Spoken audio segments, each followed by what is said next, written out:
Comment devons-nous gérer nos ressources, tandis que nous approchons des temps de la fin? Quelle serait la meilleure stratégie de survie dans un monde qui nous échappe? Devons-nous nous retrancher dans un mode de survie, en pensant d'abord à notre propre subsistance? Un important principe institué par Jésus est de mettre Dieu en premier. À l'époque du ministère terrestre de Jésus, les gens luttaient avec des problèmes de vêtements, de logement, de nourriture, et avec les incertitudes de la vie, comme nous le faisons nous-mêmes. Mais, votre Père céleste sait que vous en avez besoin, dit Jésus. Recherchez d'abord le royaume et la justice de Dieu, et tout cela vous sera donné en plus, Matthieu 6 versets 32 et 33. Lorsque nous devons faire face à des menaces importantes, comme le roi Josaphat, nous devons choisir d'amener nos familles et nos églises à rechercher d'abord le Seigneur, dans la prière et dans le jeûne, et à croire en ses prophètes. Le Seigneur combattra dans nos batailles. Les prophéties bibliques nous indiquent aussi qu'il est temps maintenant de simplifier la vie. Il viendra une période de détresse, telle qu'il n'y en aura pas eu de pareille, depuis qu'une nation existe jusqu'à cette époque-là, Daniel 12 verset 1. Bientôt, les fidèles croyants ne pourront plus vivre en société, parce qu'ils ne pourront plus acheter ni vendre.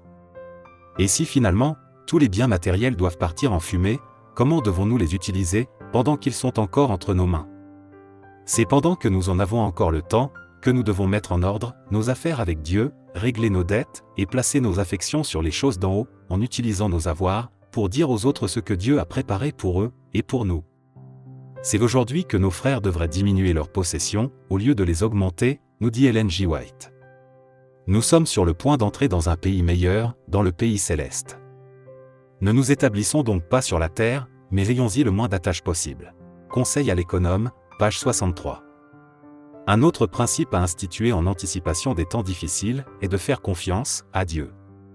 Jonathan, le fils du roi Saül, même confronté à un ennemi, supérieur en nombre, combattit et remporta la victoire, convaincu que Dieu peut sauver par un petit nombre, aussi bien que par un grand nombre.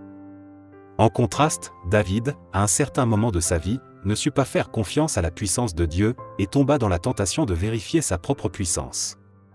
Le résultat fut désastreux.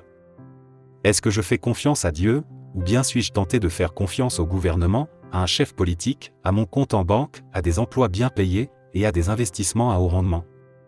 Dieu a institué le système de la dîme, comme exercice de confiance, ainsi tu apprendras à toujours craindre l'Éternel, ton Dieu, Deutéronome 14 verset 23.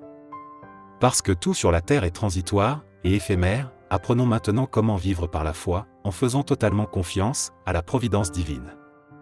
Tandis que nous croissons dans la foi, en pratiquant la dîme et les offrandes régulières, étudions la Bible chaque jour, et apprenons en davantage sur la gestion, dans les temps difficiles.